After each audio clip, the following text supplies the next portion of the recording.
What's up, everyone? This is Lan here with another episode of Cheeseheadz Weekly.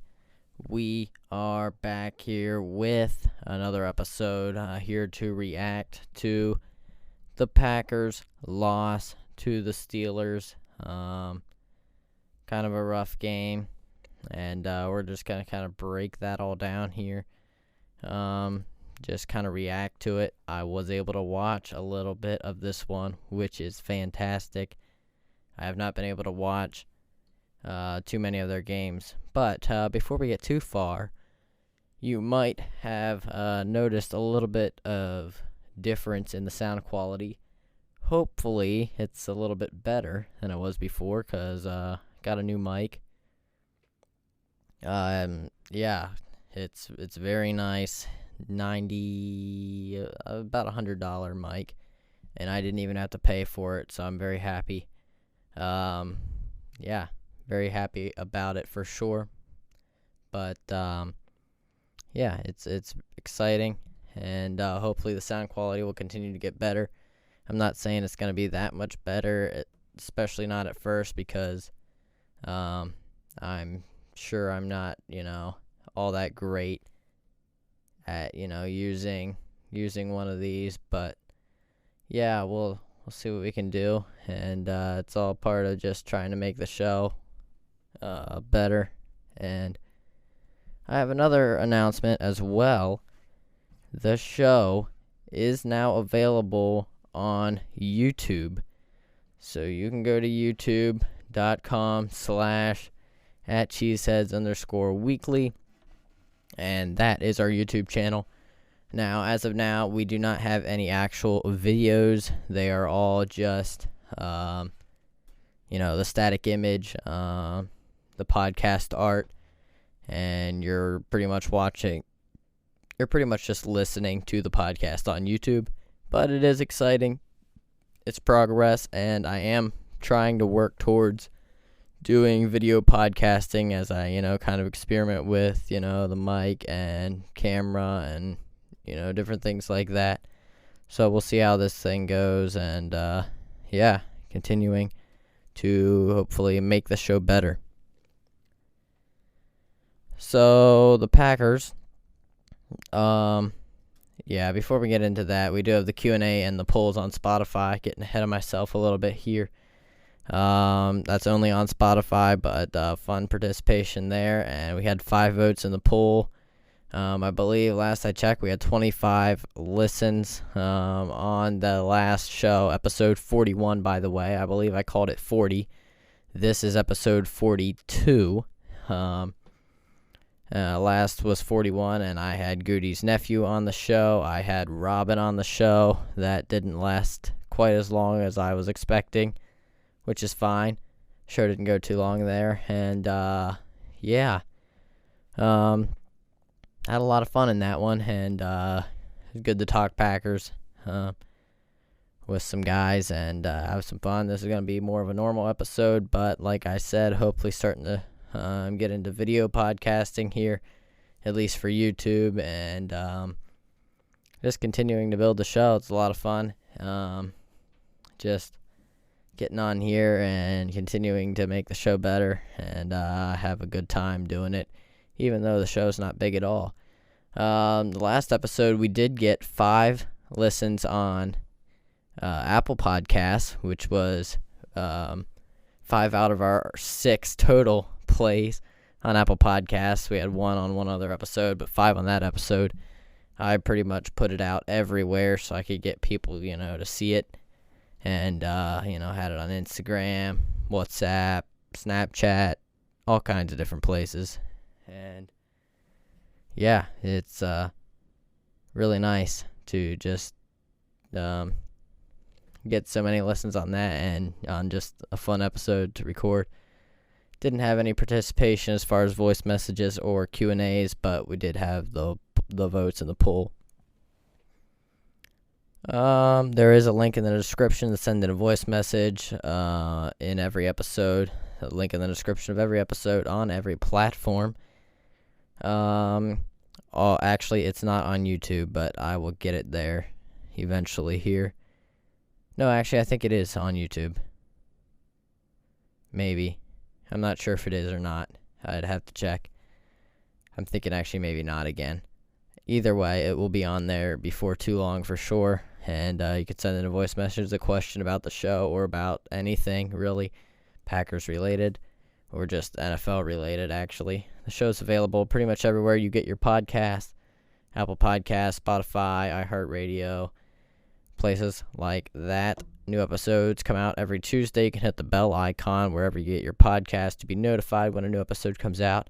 Subscribe to the show on YouTube, youtube.com/@cheeseheadz_weekly. Subscribe. You can hit the bell there as well to be notified when a new episode comes out. Tell your friends about the show and rate the show. Rate on Spotify. You can rate and review on Apple Podcasts. Would love to be able to build those ratings up more to get the show out to more people. You can also follow the show on Instagram at Cheeseheadz_weekly, and you can check out the website at greatcove.net/cheeseheads. All right, let's get straight into my reactions to the Packers game. So the Packers were in Pittsburgh, and they fell to 6-3 after losing 23-19 in Pittsburgh, like I said. So, what was good? We had some big plays. We had Love throwing the ball down the field and throwing it down at a high level. Now, I do forget the stats. I will see if I can find those and bring those up. But, yeah, just lots of bigger plays. Now, it was certainly not all great. And, yeah, we saw some of that as well on offense. Some missed opportunities for sure. Again, lots of mistakes. But, yeah, I liked, what I saw from the Packers offense overall. I think they're still making some progress, which is a good thing. I don't think they, took a step back and are back to playing horrible again. I think they're playing a little bit better football, continuing to improve, hopefully, and we'll see what happens. So, I'm not sure if I can find that or not. Let's see. I might not be able to find it. I forget where I saw it.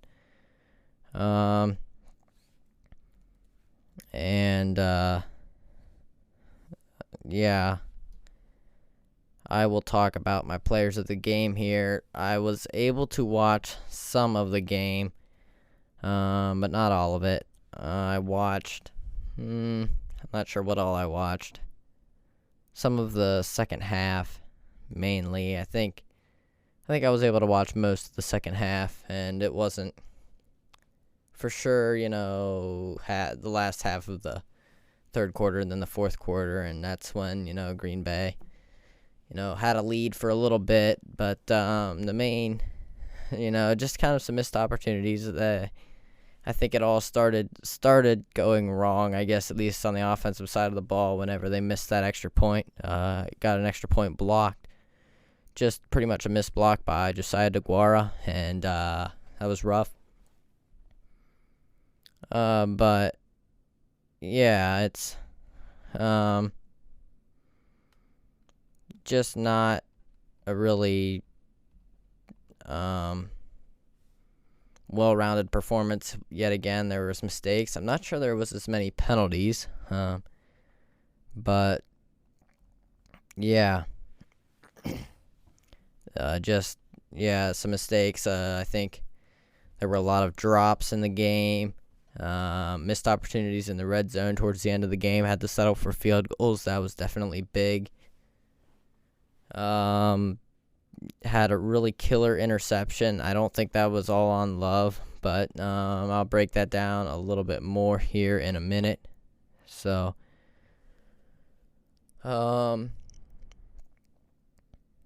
his deep passing here in weeks 9 and 10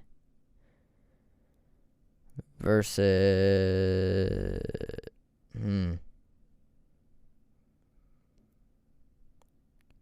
Yeah, that's not. Yeah, I'm not sure if I'm going to be able to find that. Yeah. We'll just leave that. But was a lot better throwing deep, but the completion percentage still was not great. I believe. Let me just read off Jordan Love's stats here. He was 21 for 40, 289 yards, 7.2 yards per attempt, 2 touchdowns, 2 interceptions. Kenny Pickett, though, 14 for 23, 126 yards, 5.5 yards per attempt. I would say Jordan Love was better than Pickett. Pickett did, pretty much what he had to do, which was not very much, because the Packers' defense was, again, after a few weeks of being good against the run, they were atrocious against the run yet again. Najee Harris has not been running good against any running backs. He was running wild on the Packers. Really good average. Something we've not seen from Najee a whole lot. Jaylen Warren was, really great again, and he's been, more dynamic than Harris for this Steelers offense. I think maybe he had more carries than Harris. Let me see. I think I can verify that. No, Harris had one more carry. Warren's average was better. His average was 6.7. Harris's was 5.1, and they each had a touchdown. Each had a run of 20 plus. Just, there were huge lanes to run through, and the Packers also missed a season high of 16 tackles on defense. So, not really very good there. Don't like to see that at all. And, yeah. So, I will, get into kind of, in a little more detail, kind of the missed opportunities. So, it really, let me see how many they have here. Oh, yeah.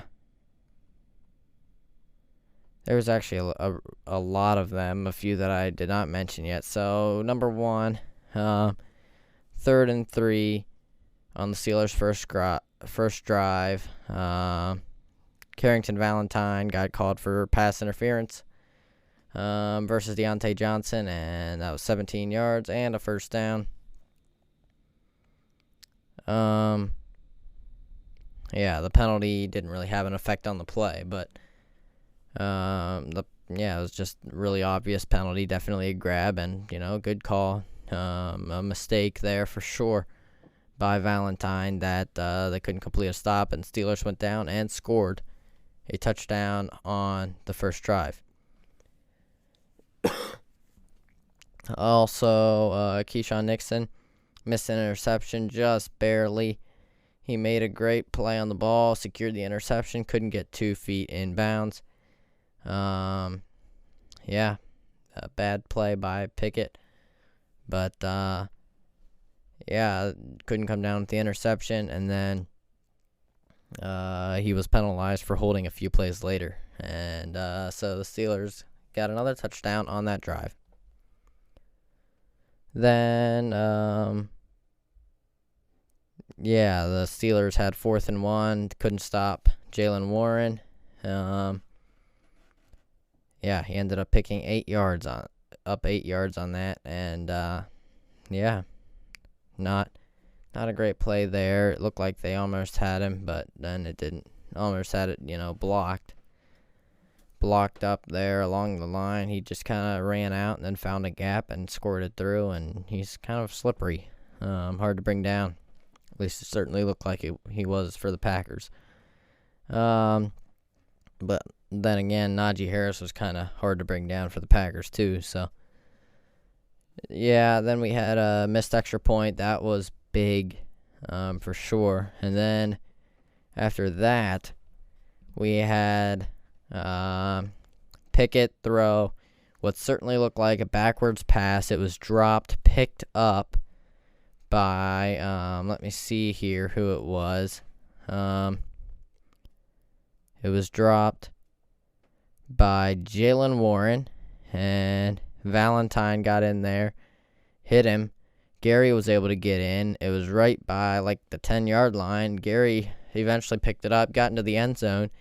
They reviewed the play, and somehow, I guess it was called incomplete.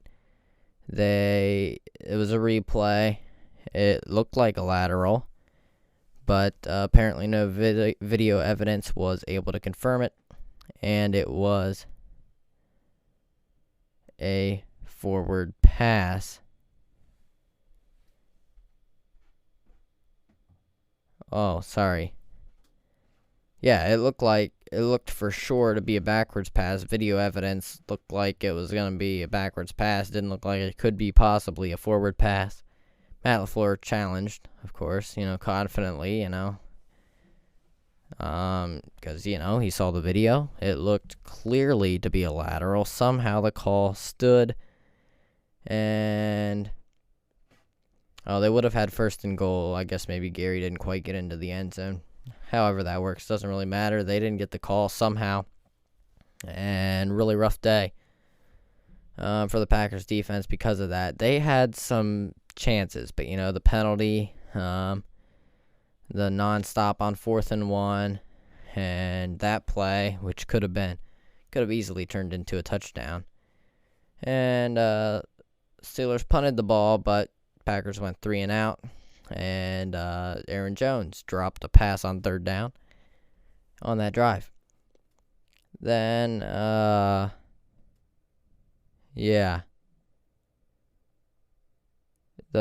they kind of gave up at the end of the first half. They were backed up at the 13-yard line, but they had 1:20 left to go in the first half, and they had multiple timeouts, and first play didn't work on first down. He just let a bunch of clock run off and handed the ball off. Wasted all the time. And if it's a 1:20, that's kind of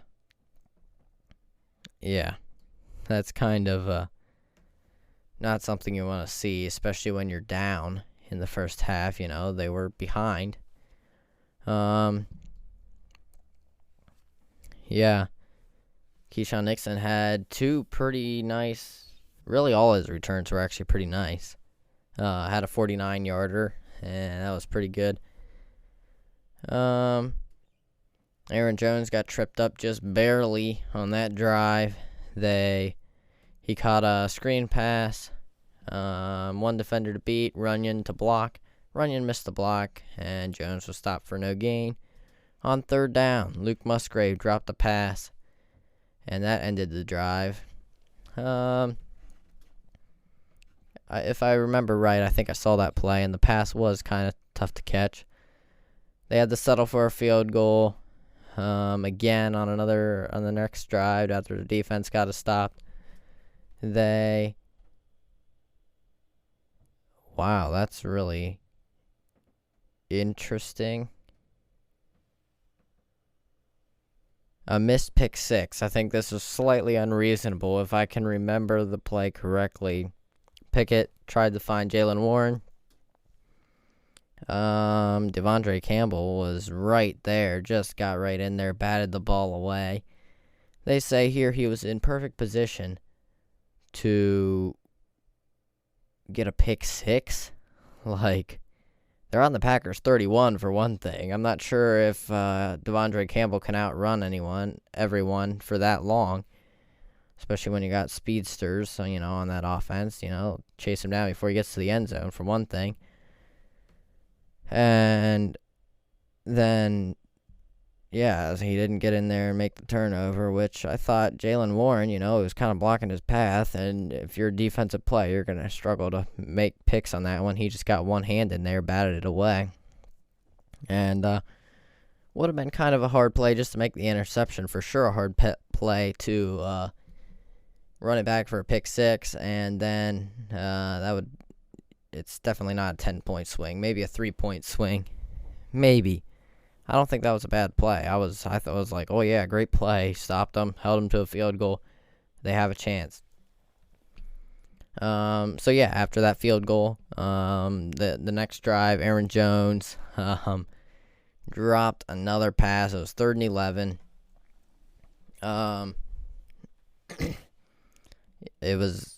They designed something really cool. I think they did like an end around to Dontavian Wicks. Dontavian Wicks played quarterback at one point, maybe in high school or somewhere, and he, got the ball, ran to the line, ran along the line of scrimmage, stopped, flipped it back all the way across the field to Aaron Jones. A nice pass from the looks of it, and Aaron Jones just straight up dropped it. Had blocking in front, as far as I could tell, and just, could have had a chance to convert on that one, at least make it 4th and short, and, then they could maybe do a tush push or something like that. That didn't happen, and, kind of a rough day for Aaron Jones, because I guess their defense made another stop. They were driving down the field, behind by 4. Completed some nice passes. Jordan Love did on that drive. Really nice looking drive. They ended up on the 14-yard line, and on 2nd and 9, there was an interception thrown by Jordan Love. Now, I'm gonna put some blame on Jordan Love. I'm gonna put a little bit on Christian Watson, and I'm gonna put some just on the Steelers defense for making a really great play. Really what it was, there's 3:32 left in the 4th. They're in at the 14-yard line. 1st down, they run it with Aaron Jones, I believe. He only gets 1 yard, so now Jordan Love gets the ball, drops back to pass. He goes for it all. He goes for the whole end zone. I have a little bit of an issue with this. They were going hurry up pretty much the whole way down the field, throwing the ball a lot. Here's a chance, settle down, run the ball a few plays, and just kind of kill some time off the clock, then punch it in. And I realize you don't really trust your run game, which hadn't been great on the day, especially with Aaron Jones. And also then you might not trust your run game and your offense to just complete, just to be able to get the 1st down like that. And so they pass on 2nd and 9. Jordan Love goes for everything. I think maybe he should have held back, tried to waste some time, because that's plenty of time for the Steelers to go right back down the field as well. And that would not be great. So I wasn't really impressed with the play to begin with, and just the fact that Jordan Love threw it and it was contested. Like Patrick Peterson, Watson may have had a step. It was not much. Patrick Peterson, by the way, is a really great corner. He is getting older, but he's still playing at a pretty high level for his age, for sure. And Jordan Love just kind of throws it up, along the sideline, towards the corner of the end zone. And Christian Watson can't make the contested grab. Maybe he should have put it out farther in front. I don't really know. It was not really a bad throw. It was right in stride for Watson. Watson would have caught it, right about shoulder height. It wasn't a low pass by any means. But Patrick Peterson, just kind of twirled around, got a hand on it somehow, popped it up. Keanu Neal made the grab. An interception there, a killer play. That was really, to me, what pretty much ended the game for the Packers. With 3:32, you got it left, you got to punch it in for sure. The Packers, Jordan Love got too aggressive and tight window. Quite a play by the Steelers defense. And Matt LaFleur said after the game that the Steelers covered it well. Love should have probably worked back to the other side of the field. And I agree with that. Try to hit a check down or something, high percentage. You shouldn't be throwing contested situations like that. I get it. You can be aggressive, but not when you got 3:32 left on the clock and you're, within striking distance of, taking the lead. Then their defense is able to make a stop. They waste a ton of clock. They had, for one, the defense didn't get the stop right away. They let Kenny Pickett scramble 11 yards to get a first down with 2:32 to go. So they had to burn their final 2 timeouts, didn't get back the ball back till there were 59 seconds left. And then one play got rid of another 30 seconds with 50.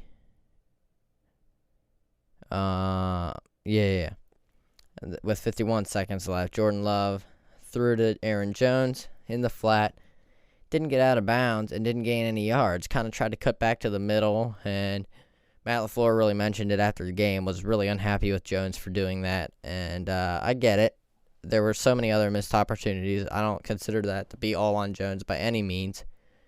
But it was kind of a rough game, kind of overall by Aaron Jones.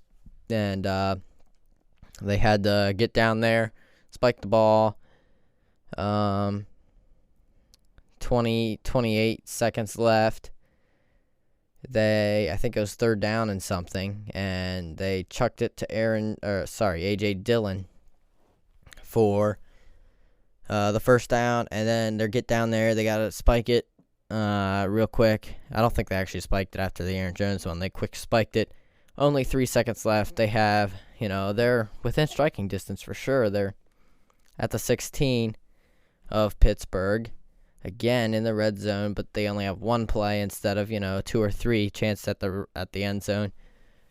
So Steelers just rush 4 and then put a pile of defenders right by the end zone, right by the goal line, and that was where Jordan Love's other interception came. Just desperation heave. So really kind of the missed opportunities was the big thing, and just the run defense again. Was not a fan of that at all. But the offense again showed improvement. They were producing chunk plays, moving the ball really well, I thought, and just had a few killer plays and some missed opportunities that just again killed them. But I'm really happy overall with the performance. And let's get right into the players of the game.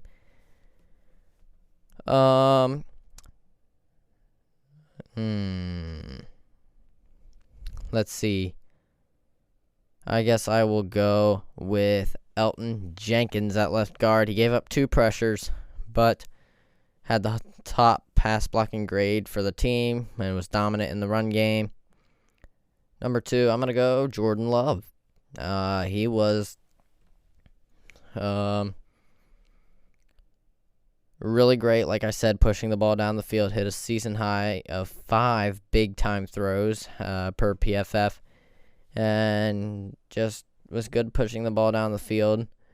Shouldn't have thrown an interception. It was somewhat his fault, but also just a really great play by the defense, and, learning experience, man.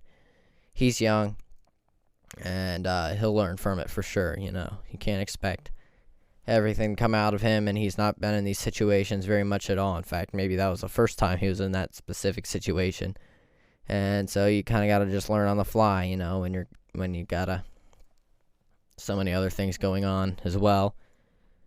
And number 3, I'm gonna go with Jaden Reed, the rookie wide receiver. He was a great blocker. Oh, sorry, never mind. I was looking at Jenkins. What was here for Jenkins? He caught all 5 of his targets. I was going to say Jaden Reed is not quite got the size for blocking, although he is quite tenacious at whatever he does. I'm sure he'd be willing to do it.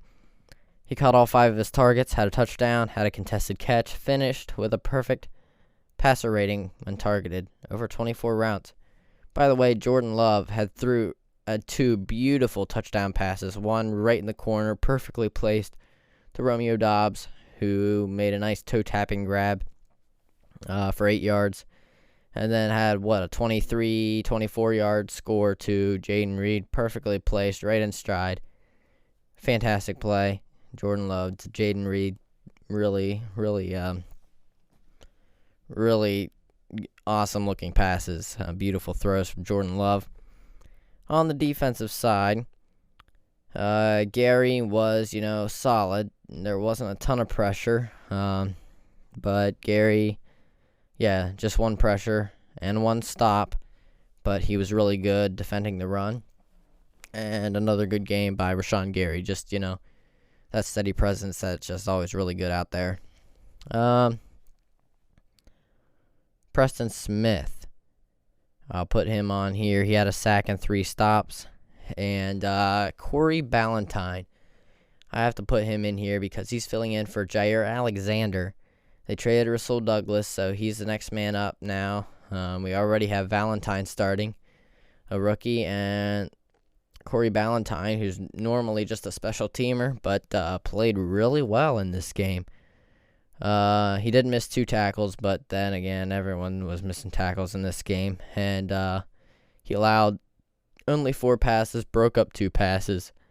Really nice game for Corey Ballantyne, considering, who he is, and just having to replace Jair Alexander. Again, like I said, Aaron Jones was not great. I thought A.J. Dillon did pretty well again. He has been really great, really all around. The last few games, he's been catching passes well. He had a 40-yard run in this game. He has been pass blocking exceptionally well. Just absolutely mauling guys that decide to come squirting through on blitzes. Doing really well in pass protection. Really love to see it from A.J. Dillon. That's exactly what you want in your number 2 running back. Have a guy that can do a little bit of everything and just be really solid all around. And, fantastic.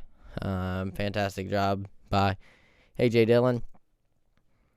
Really been impressed with the way he's been playing lately.